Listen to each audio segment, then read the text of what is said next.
kerinduan yang lebih besar bagi kami Tuhan, selain untuk mendekat ke hati-Mu Tuhan. Karena kami tahu hanya dengan cara demikian hati kami yang rusak, busuk, terluka ini bisa dipulihkan. Oleh sebab itu Tuhan, kami ambil bagian terbaik yang gak boleh dirampas dari kami. Untuk duduk di bawah kaki-Mu mendengar isi hati Tuhan. Kami buka hati kami selebar-lebarnya. Dan buka isi hati-Mu yaitu firman Tuhan sebanyak-banyaknya. Karena kami tahu iman kami hanya bisa timbul dari pendengaran akan firman Tuhan. Berbicaralah Bapa, kami siap mendengar. Kami minta bantuan Roh Kudus karena sadar daging kami lemah, konsentrasi kami mudah buyar, iman kami kerap kali goyah. Kami susah dibilangin tapi kami berdoa. Biar roh kami yang penurut Engkau peluk ya Roh Kudus, sehingga waktu ini gak berlalu sia-sia. Kami minta bantuan Roh Kudus kepadamu Bapa yang baik. Di dalam nama Yesus. Kami siap mendengar firman Tuhan dan diubahkan. Hatinya untuk menjadi semakin seperti hati Kristus. Semakin mengenal hati Bapa. Dalam nama Yesus semuanya berkata, amin. Shalom semua, silakan duduk, thank you. Selalu sebuah kehormatan, sukacita saudara bisa berbagi di tempat ini. Apalagi ngomongin tema favorit kita bersama ya. Tentang kasih. Sudah cukup banyak yang dibagikan tentang kasih. Bagian saya cukup unik. Saya belum pernah bisa dapat kesempatan untuk bisa bagiin bagian yang ini secara menyeluruh. Ya, kemarin saya pernah bagiin di sini 1 Korintus 13 tapi semuanya. Jadi nggak bisa tekan lebih dalam di poin-poin yang sebenarnya jauh lebih dalam dari yang cuman kita baca gitu ya. Bagian saya dari 1 Korintus 13 ayat 6. Love does not delight in evil but rejoices with the truth. Rejoices with the truth. Nah, ini kalimat ini menarik. Saudara, berapa banyak yang tahu bahwa Alkitab terjemahan baru atau terjemahan baru kedua yang sekarang biasa dipakai dari LAI itu diterjemahkan langsung dari bahasa aslinya. Berapa banyak yang tahu? Dulu saya berpikir diterjemahkan dari bahasa Inggris. Tapi ternyata enggak. Jauh lebih keren, terjemahan langsung dari bahasa aslinya. Nah, karena saya sempat mengira, karena ketika baca Alkitab dalam bahasa Inggris kayaknya lebih ekspresif. Tapi itu karena masalah linguistik. Yang bahasa Inggris lebih ekspresif dibanding bahasa Indonesia. Cuman Alkitab terjemahan yang kita baca ini, terjemahan Indonesia ini diterjemahkan langsung dari bahasa aslinya. Dan menarik apa yang dikatakan di 1 Korintus 13 ayat 6, kalau pakai terjemahan yang langsung diterjemahkan dari bahasa aslinya, seperti ini dikatakan. Kasih tidak bersukacita karena ketidakadilan. Jadi yang disebut kejahatan di sini spesifik, sesuatu yang apa? Tidak adil. Ini berapa banyak yang tahu bahwa yang membuat orang nggak masuk surga nomor satu, atau yang masuk neraka nomor satu itu kriterianya adalah orang-orang yang tidak adil. Ya, bukan sekedar jahat, tapi lebih tepatnya tidak adil. Jadi ada suatu keadilan yang dilanggar. Nah, bahasa Ibrani-nya itu dizolimi. Zolimi itu bahasa Arab, cuman satu rumput. Ya. Yang pertama itu tidak adil, berikutnya penakut. Nah, ini menarik, dua ini ternyata connected. Kita kerap kali bertingkah laku nggak adil karena kita takut. Takut ketika kita bertingkah adil, kita direpotin. That's not love. Love nggak mikirin dirinya sendiri. Cinta selalu mikirin orang lain yang dia pikirin. Kebaikan orang tersebut. Ya, kenapa kita bertingkah penakut? Karena kita nggak adil. Kenapa kita nggak adil? Karena kita penakut. Dua itu connect. Dan ternyata itu listnya. Ya, muka Anda curiga, nanti saya ada PR nanti. Saya kirim ke hambanya untuk dibagiin buat Anda. Mungkin ada grup WA, aku nggak tahu ada apa di komunitas ini. Nanti spesifiknya apa sih? Ya, orang-orang yang seperti apa? Yang pertama yang listnya tuh nggak masuk surga nih kayak gini. Kan mengagetkan. Ya. Yang tidak adil dan penakut. Kasih tidak bersukacita karena apa? Ketidakadilan. Tapi ia bersukacita karena kebenaran. Saya pernah bagi ini dengan ilustrasi yang sederhana. Kerap kali kita bukan pembela kebenaran, tapi lebih tepatnya pembela kebenaran yang menguntungkan kita. Ya kan? Ketika kebenarannya udah gak menguntungkan kita gak bela-belain segitunya. Sampai sekali lagi balik lagi ke menguntungkan kita. Saya tipe orang yang kritikus. Dalam artian kalau naik mobil sama saya, Anda pasti sebel. Karena semuanya saya komentarin. At least itu pengakuan dari istri saya. Ya, untung aku doang loh. Aku udah cukup lama kenal kamu. Kalau orang lain denger kayak gini gimana? Kamu ngoceh semuanya dikomentarin. Ini pasti singa nembak nih. Kelihatan pasti nggak punya mobil nih. Ini orang bawa motor sembarangan. Semuanya dikomentarin. Ya, itu saya. Saya pembela kebenaran. Paling nggak seneng kalau ada yang. Tapi itu lebih ke apa ya? Lebih ke perfeksionisnya saya. Nggak ada urusannya sama kasih. Nanti kerap kali saya dapati dan itu menyebalkan sekali. Karena saya pikir saya pembela kebenaran, harusnya saya dipenuhi kasih, tapi ternyata enggak. Emang kalau ngomenin orang, gue berasa lebih benar aja gitu. Ketika kita mengkritisi orang, kita kan berasa lebih benar gitu somehow di detik itu, tapi itu penyakit psikologis. Ya, penyakit psikologis yang serius. Saudara, saya paling sebel nih salah satu ya di jalan raya nih, saya jujur aja deh, kalau di jalan raya kekristenan kita diuji ya. Kristen beneran apa enggak pas lagi bawa mobil. Berapa dari kita bawa motor atau lagi jalan raya lah. Berapa dari kita ngaku Kristen tapi sampai hari ini ketika disalib, kenapa sewot? Kita nyembah yang disalib. Yesus disalib kan, masa lu disalib gitu aja marah? Suatu ujian yang kecil tapi nyebelin. Karena kerap wah apaan kan gitu, pancing buat ngejar lagi kan gitu. At least saya apa? Ternyata kayak gitu. Lo Anda nggak kelihatan emang dari tampangnya? Ya. Dan saya paling sebel kalau ngelihat siapapun ngambil jalur Transjakarta. Karena buat saya itu bukan buat mereka, itu buat bus Transjakarta. Itu namanya busway. Jalurnya bis. Saya paling sebel tuh kalau dia ngambil siapapun gitu. Ya, saya marah-marah, wah nggak sekolah loh. Sampai suatu waktu saya mesti berangkat kantor, ternyata motor saya mogok. Ya, sebenarnya agak kempes, pokoknya nggak bisa dibawa lah. Nah, saya harus mau nggak mau naik angkutan umum. Ya sebut saja Metro Mini, bukan nama sebenarnya. Nama sebenarnya sih. Ya. Naik, udah lama nggak naik Metro Mini, dulu naik Metro Mini. Karena nggak ada jalan lain, kalau nggak saya bisa terlambat ke kantor. Akhirnya ini yang terjadi karena biasa naik motor bisa nyelip-nyelip, kan pasti lebih cepat nyampe kantor. Akhirnya bener, deg-degan saya udah sampai terlambat, wah gawat kayak tadi tuh. Ya, hampir terlambat saya nyampe sini. Deg-degannya mirip saya ingat, wah ini zaman dulu nih, kayaknya mesti diceritain nih, ilustrasi ini. Walaupun udah pernah saya ceritain di sini. Ini pas naik Metro Mini, ini yang terjadi udah, saya pikir nih kalau kayak gini terus kena macet kan, bisa terlambat nih. Akhirnya abangnya dengan inisiatif yang luar biasa, dengan hikmat yang dari sorga saya yakin, tiba-tiba dia langsung ambil jalur Transjakarta, cuang, kaget, naik gitu kan. Bravo, seneng saya. Bagus bang, bagus, lanjut. Lihat, beda kan? Kenapa? Karena yang satunya menguntungkan saya. Nggak ada urusannya sama gue pembela kebenaran, nggak ada. Memang gue egois aja. Jadi kerap kali kita harus bisa bedain, ini tuh benar-benar kasih. Gue ini membela kebenaran atau membela keadilan, mengupayakan keadilan karena gue mengasihi atau karena emang gue perfeksionis aja gitu. Dan ini kita mesti hati-hati. Karena banyak dari kita yang kayak gitu, emang bawaannya tukang ngadu aja gitu. Kalau ada yang kayak, kok kayak gitu sih? Yang suka gitu kan, yang dibenci banyak orang. Karena emang gitu aja orangnya, emang perfeksionis. Ya, tapi itu bukan kasih. Ya. Saudara di Kejadian 39 ayat 6 sampai 10.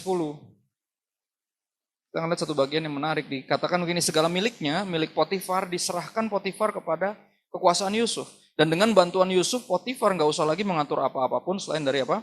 Makanannya sendiri. Jadi job desk-nya Potifar ketika dia dapat budak ini beli di pasar, habis karena dikerjain sama nih budak. Gila, menang banyak dia. Dia nggak nyangka tuh dia ke pasar dapat budak. Berbakat sekali. Rajin bener nih orang, sampai dia udah nggak punya kerjaan. Tadinya masih ada dia kerjaannya. Gara-gara dapat datang budak Ibrani ini, habis kerjaannya, dia cuma tinggal pilih menu tiap hari. Bapak makan apa Pak? Eropa, Asia, bosan. Padang ada nggak? Padang. Kita kan Mesir. Padang pasir, masa nggak ada padang di sini, dulu cari. Oh iya bener juga sih. Ya kan? Adapun Yusuf itu manis sikapnya dan elok parasnya, orangnya sopan. Ini gentle dan ganteng. Ganteng nih jadi masalah. Ya, selang beberapa waktu istri tuannya memandang Yusuf dengan berahi, bukan berani. Oke. Berahi itu nepsong bahasa Betawinya. Lalu katanya, marilah tidur dengan aku. Itu dia, spesifik. Gara-gara apa kan? Ganteng. Tetapi Yusuf menolak dan berkata kepada istri tuannya itu, dengan bantuanku, tuanku itu tidak lagi mengatur apa yang ada di rumah ini. Dan ia telah menyerahkan segala miliknya pada kekuasaanku, bahkan di rumah ini. Ia tidak lebih besar kuasanya daripadaku, dan tiada yang diserahkannya kepadaku selain daripada engkau, sebab engkau istrinya. Apa yang sedang dia lakukan? Sederhana dia ngomong kayak gini, jangan ya Bu, Jangan. Dia yang ngasih tahu gitu. Bahkan dia yang ngasih tahu, gini, biasanya pelecehan dilakukan oleh orang yang merasa superior kepada yang di bawahnya. Tapi di sini dia yang ngasih tahu, enggak, lu tuh enggak di atas gue. Gue di atas lu sebenarnya. Tapi apa? Karena lu istrinya, I honor you. Please don't do this. This is evil. Ya. Dan saudara, ini menguntungkan Yusuf sebenarnya. Ya enggak? Kejahatan terjadi bukan hanya karena niat pelakunya, tapi karena ada kesempatan. Jadi apa? Waspadalah. Ya kata almarhum Bang Napi. Itu favorit saya tuh tiap hari saya nontonin Bang Napi. Dengan topengnya yang pitak itu, saya juga nggak ngerti kenapa topengnya pitak. Tapi apa? Ternyata pepatah ini nggak berlaku buat anak-anak Tuhan. Anak-anak Tuhan ketika ada kesempatan untuk berbuat dosa, nggak dipakai. Walaupun sangat menguntungkan, saudara bayangin sendiri, ini menguntungkan sekali, ini kesempatan emas. Ketika dia cerita sama karyawan sama budak-budak yang lain, pas dapat kesempatan kayak gini, dia bilang kayak, wah goblok, kalau gue mau gue ambil. Benar. Kapan lagi lu bisa jadi employee of the month, every month tanpa kerja? Cuman bobo-bobo ciang sama cici. Enak bener. Kalau gue mah gue ambil emang. Dogol nih orang nih kan gitu. Bener gak? Ini kesempatan emas. Tapi bukan buat dia. Bukan buat dia. Dia bilang apa ini? Kalimatnya dia bilang ini. Bagaimana mungkin? Bagaimanakah mungkin aku melakukan kejahatan yang besar ini? Oke? Dan berbuat dosa terhadap Allah. That. Yang membuat hasrat kita untuk membela kebenaran dan menjunjung tinggi atau mengupayakan keadilan harus berasal dari kasih. Nomor satu adalah kasih kepada Tuhan. Bukan karena kita perfeksionis doang. Tapi karena kasih kepada Tuhan. Dia bilang, gue gak mungkin berdosa terhadap Tuhan. Kenapa? He's been good to me. Saya ada sampai hari ini karena Tuhan. Kemarin hampir dibunuh sama saudara-saudara saya. Tapi ternyata ada yang matre, jadi saya dijual. Itu pasti karena Tuhan. Kalau nggak saya udah mati. Ya. Dijual ke Mesir sebagai budak, itu pasti karena Tuhan. Walaupun menyakitkan, tapi saya percaya Tuhan punya rencana. Banyak yang nggak bisa kita ngerti di dalam kehidupan. Tapi kalau kita percaya hatinya bahwa dia mengasihi kita nggak punya pilihan lain selain mengasihi dia. Dan alasan dia ngomongin, dia bilang apa? Gue nggak mungkin berdosa terhadap dia. Dia yang bawa gue sampai sini. Dan di posisi ini suamimu mempercayakan banyak kepada saya. Nggak mungkin jahatin orang ini. Love for God nomor satu. Dan juga love for others. Dia menghormati Potifar. Bahkan menghormati istri Potifar. Kalau Anda baca terjemahan bahasa Indonesia masa kini, Yusuf bilang gini, maaf nyonya. Saudara dizolimi masih bisa minta maaf. Kenapa? Buah dari apa? Kasihnya kepada Tuhan. Jadi apa orang yang apa? Manis sikapnya. Nggak tukang marah-marah kayak saya kalau jalan raya. Ya harusnya makin lama makin manis, bukan makin nyebelin. Ya, makanya saya gantung di tengah, dulu di tengah kaca mobil tengah tuh, supaya taruh gantungan. Orang taruh gantungan biasanya pewangi, gitu kan. Gitu. Saya taruhnya gantungan Indomaret yang bentuknya Hulk. Tau nggak? Dulu Indomaret sempat keluarin yang boncel-boncel tuh Hulk, Captain America, Spider-Man, Iron Man. Saya taruh Hulk di situ saya gantung. Orang pada nanya, pasti kok demen Hulk ya? Enggak sih. Enggak demen malah. Terus kenapa itu ditaruh di situ? Sebagai sebuah pengingat. Karena Hulk terkenal dengan kalimatnya, you don't like me when I'm angry. Jadi saya setiap kali ngeliat Hulk, ingat untuk gak marah-marah. Karena gak ada yang suka semobil sama orang yang marah-marah. Ingetin diri saya tuh. Hulk gede tuh. Ngalikin jalan sih kadang. Hulknya, biarin aja tapi biar inget gue. Biar gak marah-marah. Right?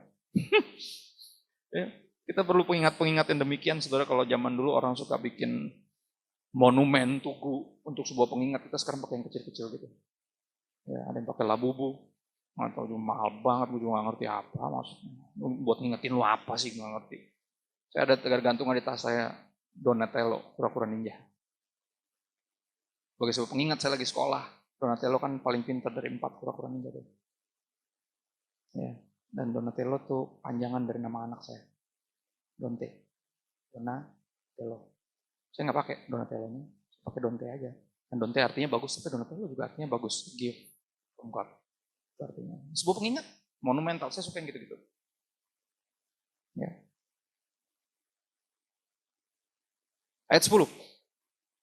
Walaupun dari hari ke hari perempuan itu membujuk Yusuf, Yusuf tidak mendengarkan bujukannya itu untuk tidur di sisinya dan bersetubuh dengan dia. Kenapa? Because Joseph loved God.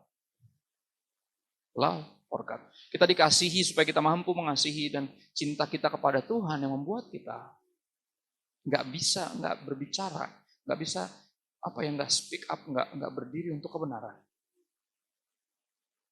Dan akhirnya kita tahu masalah yang kena.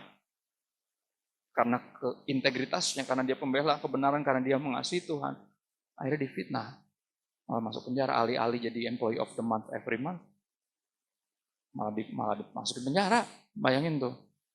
Saudara, kalau saya jadi Yusuf, saya kapok sih, kan udah 2 kali saya kayak gitu. Di rumah terlalu jujur, dijual sama saudara-saudaranya. Sekarang terlalu jujur juga gitu lagi. Ya. Enggak, berikutnya nggak usah kayak gitulah. Ya. Susah jadi orang jujur. Capek jadi orang benar kan gitu. Tapi dia enggak. Kenapa? Apa yang bikin dia enggak capek? Love for God.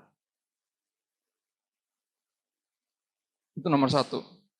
Ya, kita ke Yohanes 2 ayat 13 sampai 17 enggak ada di depan. Jadi kalau Anda agak tergantungan dengan layar, coba buka layarmu sendiri. Ada semua kita punya layar di HP-nya masing-masing.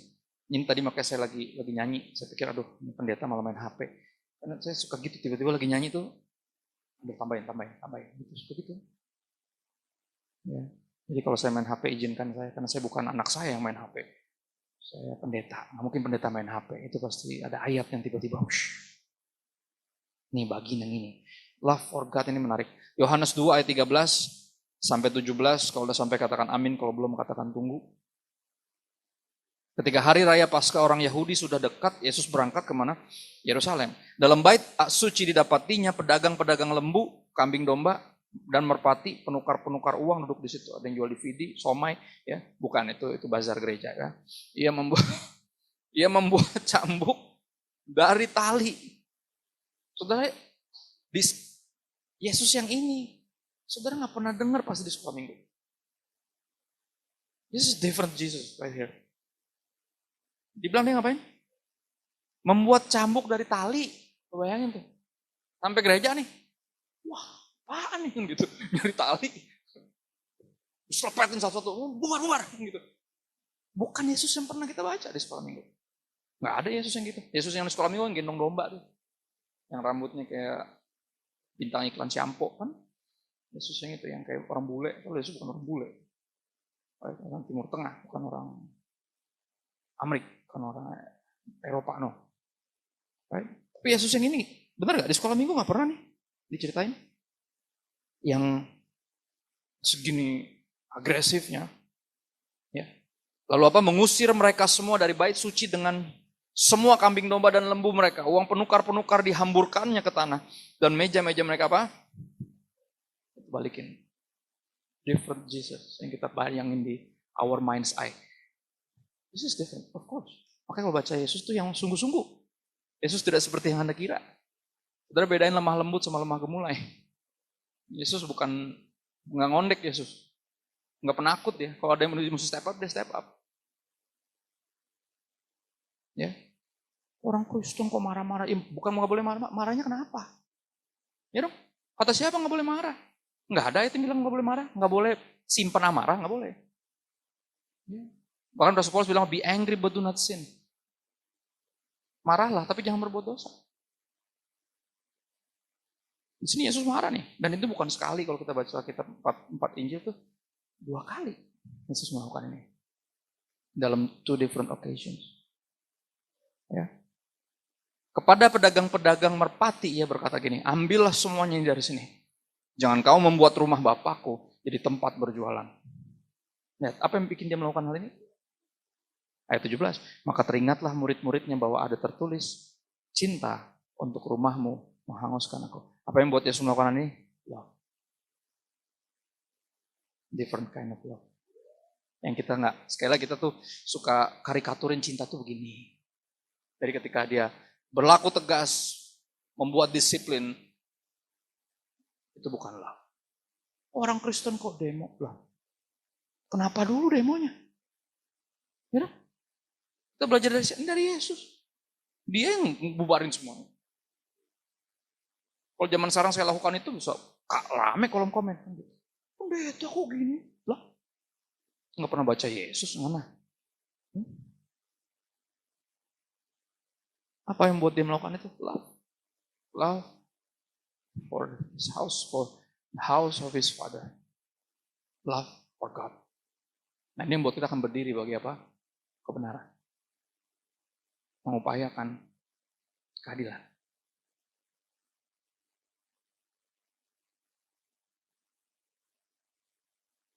Kita ke Matius 18 ayat 30 sampai 31. Berikutnya ada poin-poin hari cuma 2. Yang pertama love for God, yang kedua love for others. Matius 18 ayat 30 sampai 31 ada di slides. Tetapi ia menolak dan menyerahkan kawannya itu ke dalam penjara sampai dilunaskannya hutangnya. Ada ingat kisah ini? Seorang yang berhutang sangat banyak. Minta ampun, minta dibelas kasihani, akhirnya memperoleh belas kasihan dari rajanya. Kak. Seorang hamba ini. Diampuninlah dosa yang tidak terbayar itu. Artinya hutang yang tidak terbayar itu. Di tengah jalan dia langsung ketemu temennya yang hutang sama dia. Gak seberapa hutang. Dimasalahin. Dibawa ke pengadilan. Ya. Ayat 31 menarik. Melihat itu kawan-kawannya yang lain sangat sedih. Saudara, orang kalau marah jangan selalu dikira sebagai kebencian. Bisa jadi dia marah karena dia sedih. Bisa.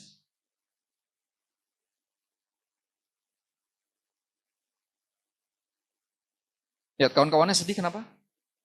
Karena orang ini tidak adil.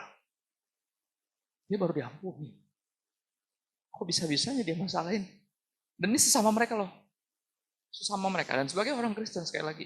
Sesama orang Kristen kita harus peduli. Jangan ketika ada orang Kristen yang nggak adil kita diam aja, jangan. Kasih kepadanya akan membuat kita berbicara. Tapi ini diaduin Pak, beda ini mah cepu. Bukan. Sebenarnya kalau benar ya, Yusuf kalau Anda baca kisahnya kita pikirnya ya dia diusir, ya saya dia dijual cepu sih bocahnya kan gitu. Jadi tiap kali ada masalah diaduin, ada masalah diaduin. Kenapa sih dia ngadu ketika ada masalah? Kenapa? Karena dia mau menyingkirkan saudara-saudaranya gitu biar posisinya bagus. Ya, emang orang di kantor suka gitu kan ngadunya kan jahat kan, buat nyingkirin tuh orang kan. Biar kita yang dipuji, masih udah jujur loh, kan gitu. Kalau nggak ada lu, gue nggak tahu. Kita kan nyari gitu tuh, pujian yang sia-sia kata Rasul Paulus. Bukan itu yang dicari Yusuf. Kenapa? Kan ini perusahaan keluarga. Kalau ada yang males-malesan, kalau ada yang nggak kerja, kalau ada yang bolos, kalau ada yang nyolong, yang rugi satu keluarga. Dia ngadu karena kasih, bukan karena yang lain. Dan saya berharap dia udah bilang dulu sama kokonya, kok jangan kayak gini lah kok, lain kali. Kalau koko malas kan kita yang rugi kok. Ya aku nggak mau aduin ke papa dulu sebenarnya. Kalau koko berubah bisa. Aku yakin dia pasti gitu. Ingat orangnya apa? Manis sikapnya. Dia bukan tipe orang yang rese tukang adu. Untuk pengaduan hubungi. Nah itu dia, bukan. Tapi berapa dari kita, sorry, tukang adu. Bukan karena kasih. Bukan. Emang lebih senangnya gitu kalau ada yang kenapa gitu. Kita berasa lebih benar kan? Penyakit psikologis sekali lagi. Tapi bukan itu. Ya dan teman-temannya ini ngaduin temannya ini kenapa? Karena mereka sebenarnya peduli sama nih orang. Bukan biar dia dihukum, enggak. Ini kawan-kawannya jadi gini, kalau mereka pengen dia dihukum nggak mungkin, mereka merasa sedih. Sedih itu apa indikasi ada cinta di dalamnya. Yang kadang manifestasinya bisa bentuknya kayak marah. Ya, sebagai orang tua dari 3 anak laki-laki, I know exactly apa yang dimaksud dengan ini.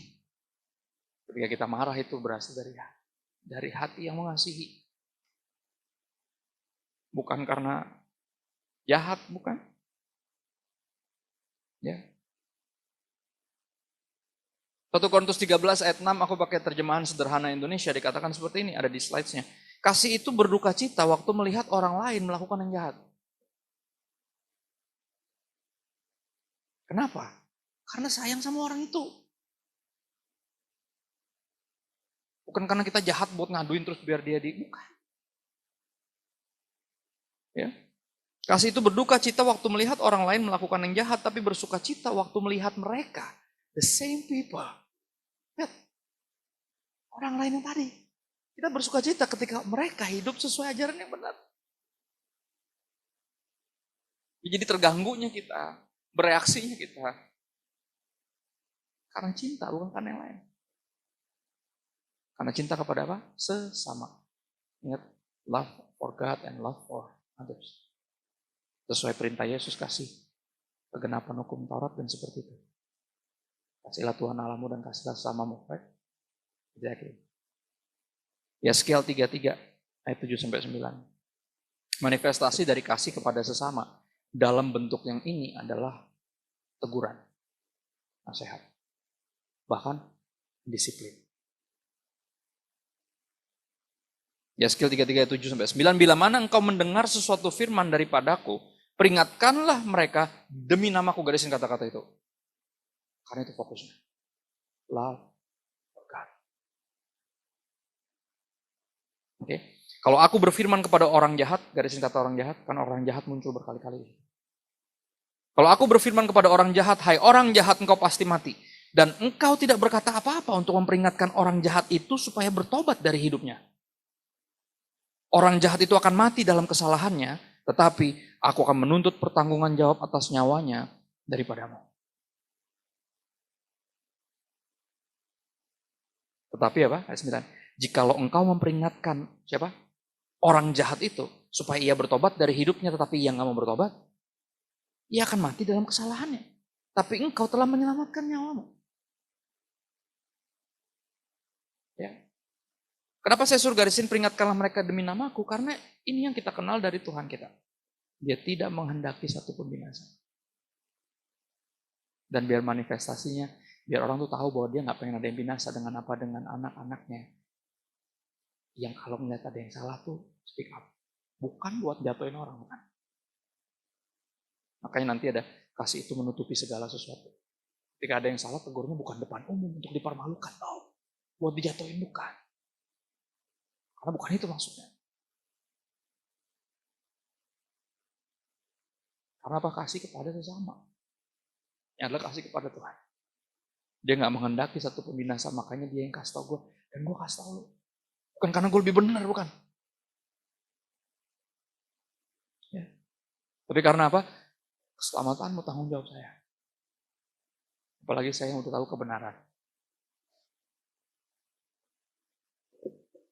Ingat apa yang Kain katakan ketika Tuhan bertanya di mana adikmu? Emang saya penjaga adik saya? Emang. Itu jawabannya. Ya. Saudara, kita menerima agape, unconditional love yang memampukan kita untuk berhenti EGP. Emang gue pikirin bukan urusan gue. Kalau itu yang terjadi kita gak akan pernah speak up, gak akan pernah menegur, menasehati. Dan kita didapati jahat. Saudara, kenapa saya suruh garisin kata orang jahat itu? Karena kerap kali yang jahat itu kita. Kita termasuk orang jahat itu. Tapi karena ada yang mengasihi kita, melebihi diri mereka sendiri. Kita ada sampai hari ini. Ya. Youth pastor di gereja saya. Dia mengasihi saya lebih dari dirinya sendiri. Makanya dia tegur saya. Padahal dia tahu kalau ditegurnya anak pasti ngereok nih pasti. Pasti ngeributin gue nih, gue tahu nih. Tadinya semua baik-baik aja, pas gue tegur pasti jadi masalah nih. But he took the chance. He took that risk for love. Guru-guru saya dulu. Ya. Yang paling galak ternyata yang paling sayang sama saya. Saya kaget seperti ini orang mas sentimen sama gue nih. Waktu saya dipanggil, bukan dipanggil sih.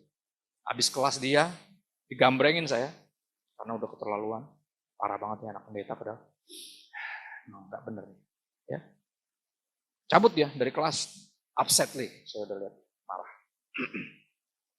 Saya gak tahu kenapa. Memutuskan untuk ngejar dia. Somehow.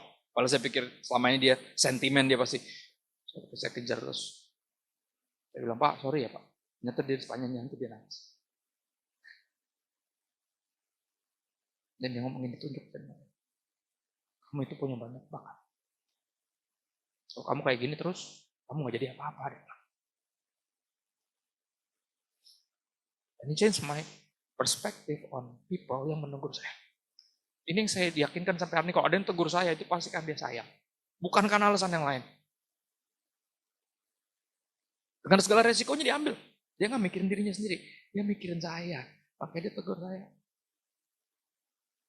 Dan saya yakin orang Kristen yang menegur orang lain yang berbuat dosa, pasti gak mikirin dirinya sendiri sebenarnya. Walaupun di ujungnya dia bilang apa, engkau menyelamatkan dirimu.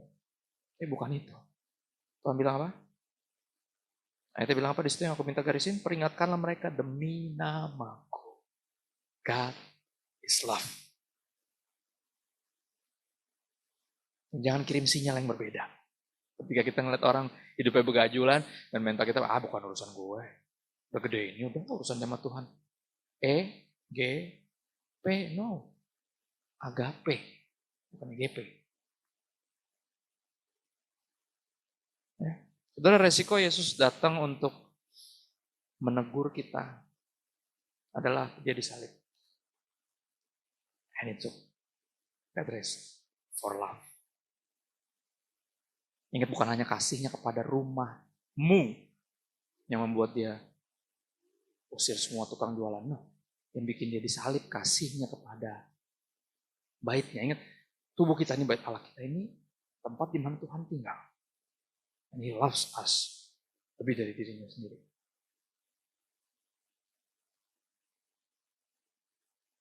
Saya akan tutup dengan ini ayat yang nggak ada di catatan saya atau di slide-nya. Sekali lagi ayat yang tadi saya dapatnya di sini, Ibrani 12 ayat 7 sampai 11. Saudara bicara tentang teguran karena cinta itu tidak bersukacita karena ketidakadilan, tapi bersukacita karena orang hidup dalam kebenaran. Sekali lagi melibatkan teguran, bahkan disiplin. Bisa sebutnya ajaran, teguran biasanya bentuknya ajaran, omong sama hajaran. Disiplin biasanya bentuknya hajaran. Baik. Ibrani 12 ayat 7 sampai 11 ini salah satu bagian yang paling saya nggak suka dari jadi orang tua, harus mendisiplin anak-anak saya. Disiplinnya yang keras, bukan yang biasa, karena kalau biasa kagak dengerin. Ayat 7 sampai 11 dari Ibrani 12, jika kamu harus menanggung ganjaran, Allah memperlakukan kamu seperti anak. Di mana terdapat anak yang nggak dihajar oleh ayahnya? Kalau kita ada disiplin sama Tuhan. Kalau kita nggak Tuhan izinkan terus dalam dosa, ada aja tertangkap basah lah, kena azab lah, ada aja pokoknya. Tapi dibawa balik tuh ke jalurnya. Kita diapain? Diperlakukan seperti anak. Kalau kita bukan anaknya, kita didiemin. Tapi berapa dari kita berharap Tuhan diemin, jangan rese lah Tuhan. It's my life. No, kan gitu. Enggak. Kalau dia rese, artinya dia sayang sama lo. Makanya masih diudak-udak punya. Nggak dibiarin terus di dalam dosa, ada aja berusaha dikeluarin sama Tuhan. Tapi jikalau kamu bebas dari ganjaran yang harus diderita setiap orang, maka kamu bukanlah anak, tapi anak-anak gampang. Bahasa asli bilang anak-anak illegitimate, apa itu? Anak haram, bukan anak yang sesungguhnya. Jadi lu kira lu anaknya, sebenarnya lu bukan anaknya. Itu maksudnya. Lu pikir dia bapak lu, bukan. Selanjutnya, dari ayah kita yang sebenarnya, makanya ada kalimat ini. Sekali lagi. Karena ini yang lagi diomongin di sini. Karena Tuhan menganggap kita sebagai anak, makanya kita dihajar, didisiplin, ditegur, dinasihatin, diomelin. Ya, karena kita dianggap sebagai anak, dia bapak kita yang beneran, kita bukan anak-anak haram loh. Dia ayah kita yang sebenarnya, makanya kita beroleh ganjaran dan mereka apa? Kita hormati. Jadi disiplin menghasilkan hormat, tapi bukan karena orang tua gila hormat. Apalagi Tuhan, enggak. Ini kadang kerap kali, kita marahnya itu semua kan gara-gara kita kayak, kamu jangan bikin malu papa dong. Jadi yang dipikirin diri sendiri. Makanya anaknya gak pernah ngerasa disayang. Karena yang papanya bilang adalah dia mikirinnya siapa ya? Dirinya sendiri, bukan kebaikan. Ngerti gak? Itu dia makanya, it's hard to be a parent. Berapa kali kita marah karena sama kita dirusak. Tapi ini bukan tentang kita kan. Yakinkan mereka itu buat lo. Emang kalau naik kamu jelek siapa yang malu? Papa. Iya sih. Kamu yang nomor satu malu, kamu yang di kelas, papa nggak ada di situ. Walaupun anak pendeta gimana sih? Ya malu juga sih gue, cuman lu dulu gitu loh. Tapi pastikan dalam semua teguran, nasihat, bahkan disiplin, yakinkan kita. You know why I love you? That's why I need to do this. Jadi kita hikmat dikatakan apa orang yang nggak pakai tongkat nggak sayang sama anaknya. Aneh. Orang yang nggak pernah hajar anaknya berarti nggak sayang sama anaknya. Aneh, berlawanan sama yang dikatakan Komnas HAM perlindungan anak. Zaman dulu nggak ada yang kayak gitu-gitu. Dijenggot jambang, dibaptis di got, udah biasa zaman dulu. Benar? Zaman sekarang kayak gitu dilaporin langsung. Dan makin lama makin nggak apa? Makin lembek, makin nggak ada hormat. Kenapa? Karena gitu dikit-dikit. Diomelin aja sekarang dibilangnya di gaslighting. Nah, Pastor kok Tuhan gaslighting sih? Bukan gaslighting, itu namanya menegur. Lu ngaco, dia tegur. Itu bukan gaslighting. Lu gak usah bikin kata-kata yang aneh-aneh deh. Tuhan kok gaslighting, aneh banget. Dan kan semuanya tuh dibikin jadi cupu gitu loh. Tuhan kok toksik sih? Tuhan kok toksik? Lu toksik. Tuhan, nggak ada Tuhan toksik ngaco. Kok dia gila hormat sih? Nggak ada. Kok dia haus-haus dipuji dan disembah sih? Kagak. Tuhan tuh layak disembah, bukan pengen disembah. Yang pengen disembah tuh setan. Dia layak, lu gak nyembah dia jadi Tuhan kok. Dia gak perlu penyembahan kita.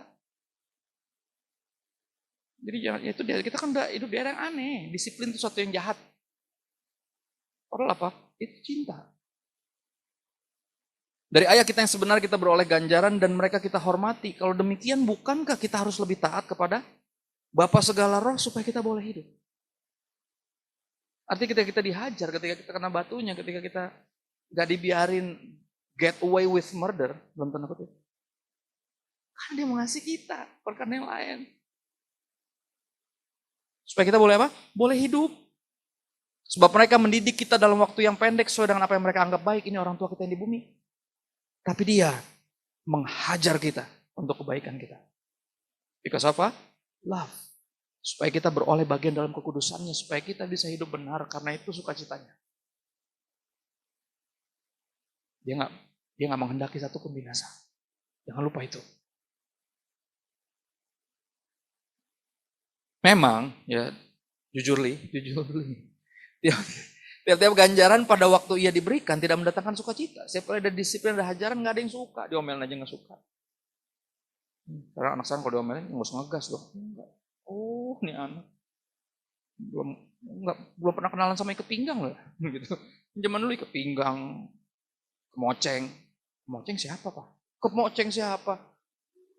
Teman papa dulu. Gitu. Sapu lidi, ya kan? Ya, anak, aduh. Ngeri, itu yang paling saya takutkan. Tapi firman kayak gini ingetin saya, ayo if you love them. Ayo, jangan biarin mereka hidup dalam ketidakbenaran. Jangan dimanjain, no. Lu jahat kalau lu manjain mereka. That's not love. Cinta nggak mungkin diam ketika ngeliat ketidakadilan. Tapi bersuka cita karena mereka hidup dalam kebenaran.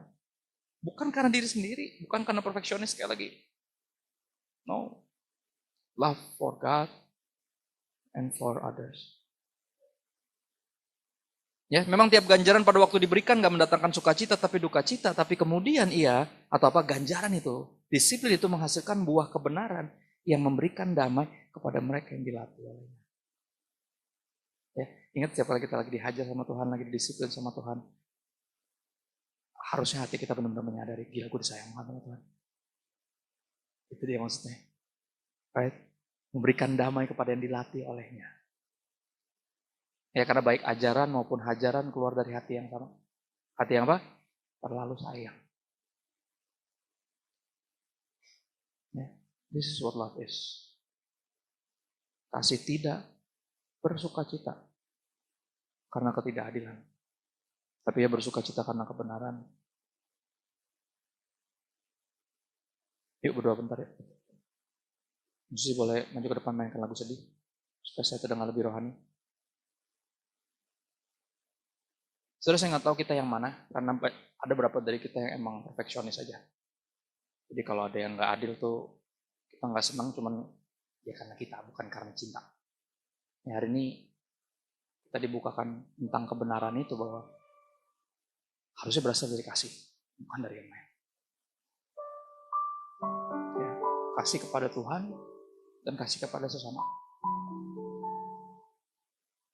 Hendaknya kita ketika ngeliat yang nggak benar itu, kita tegur dulu 4 mata. Yesus bilang gitu, apabila engkau melihat saudaramu berbuat dosa, tegur dulu 4 mata, jangan langsung diaduin ke bos, itu dipecat, itu tegur dulu. Tegur dulu, dengan harapan dia berubah. Kalau dia berubah udah aman, puji Tuhan. This is for you kok, bukan karena gue lebih benar dari lo. I want the best for you, I love you. Makanya gue mesti tegur lo, gue gak bisa biarin nih. Bukan karena gue gila-gila keadilan bukan. Sosok pahlawan kesiangan, no. It's love. Oke, tegur dia 4 mata, kalau dia gak mau dengar baru tarik 2 atau 3 orang saksi. Untuk yakinkan dia bahwa teguran ini berasal dari hati yang sayang, bukan yang sentimen. Bukan. Karena orang lain juga lihat, ini ada yang lihat juga, bukan gue doang. Yang ngerasain lu berubah tuh bukan kita, ini ada lagi. Ya kan, gitu. Dengan harapan ketika ada 2-3 orang lagi, oh, berarti emang gue yang ngaco nih. Kan orang suka gitu kan, perlu diyakinkan. Karena kalau yang tegur cuma 1 orang, dikirain sentimen kan? Ya kan? Dislike kan? Nyata bukan, itu nyata pun, oh oke. Tapi kalau nggak mau juga, baru oper ke yang lebih luas lagi. Biar semua orang bukan hanya menegur dan jadi tahu, karena ini bukan tentang memenuhi kekepuan Anda. Ini tentang menegur dan mendoakan. Jadi banyak orang yang tegur dan banyak orang yang doakan dengan harapan bisa berubah. Karena itu yang dimau. Itu yang diinginkan, itu yang kasih mau. Orang tuh hidup dalam kebenaran. Gak ada yang binasa.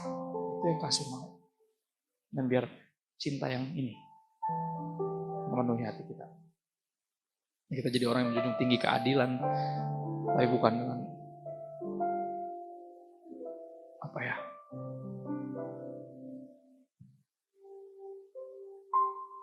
dengan kekerasan. Walaupun sekali lagi kita lihat apa yang Yesus lakukan, tapi dia nggak pukul siapapun. Dia cuma berantakin mejanya, semuanya. Gak ada yang dipukul sama dia, gak ada yang dipecut orang-orangnya, dia berantakin semuanya. He loved the people. Dan dalam teguran kita, dalam disiplin hajaran kita, yakinkan orang yang kita tegur dan kita hajar bahwa kita mengasihi mereka. Itu akan sangat helpful buat mereka. Ya, kasih tahu terus. Lu tahu kan gue ngomong gini karena gue sayang sama lu. Lu tahu kan gue mesti disiplin, gue skorsing karena gue sayang sama lu, tahu kan? Ya karena beberapa orang ketika tegur, misalnya contoh pelayanan nih. Terus ditegur, di skorsing tuh, itu cabut tuh. Padahal apa di skorsingnya buat kebaikan. Kalau lu sayang sama gue, mestinya biarin gue tetap pelayanan, enggak. Kalau lu belum bertobat, lu pelayanan, jiwa lu rusak. Lu akan mengira, lu bisa masuk surga karena lu pelayanan. Tuhan gak perlu pelayanan. Lu jangan salah ngerti. Yang dia mau tuh lu. Jangan sampai karena pelayanan, pujian-pujian itu membuat lu ngerasa makin gak perlu bertobat. Ya, skorsing itu buat lu. Biar lu beres dulu sama Tuhan, ayo lurusin dulu hati lu. Baru pelayanan lagi, gak ada yang dipersulit di sini. Gak ada yang diribetin, gak ada yang disentimenin buat pelayanan. No, justru kita senang kalau pelayanan. Karena ini kasih-kasih paling senang kalau orang hidup dalam kebenaran. Ini PR bersama, terus sekali lagi kita gampang kok untuk negur, untuk disiplin, tapi untuk menjelaskan, ungkapin hati kita yang kadang kita kurang menguasainya. Kita minta bantuan Roh Kudus yuk sama-sama. Roh Kudus bantu kami untuk mengasihi seperti Yesus mengasihi. Untuk bisa tegas tapi nggak kasar. Untuk berani mendisiplin walaupun berat buat kami. Ampuni kami juga setelah ini kami terlalu lembek karena pikir itu cinta, that's not love. Cinta menegur, menasehati, mengungkapkan kebenaran walaupun pasti sakit buat orang yang dinyatakan sebagai salah, tapi itu buat kebaikannya. Cinta menginginkan orang itu hidup dalam kebenaran. Orang itu nggak ambil bagian dalam ketidakadilan, tapi dalam keadilan. Karena dia juga perlu dikasihi, jadi perlu dapat kesempatan kedua. Bantu kami, berikan kami hikmat Roh Kudus, bantu kami untuk mengasihi seperti yang Kau mau. Seperti kami lebih dulu dikasih. Kami minta bantuan Roh Kudus kepada Bapa yang baik dalam nama Yesus. Engkau setia, takkan berubah.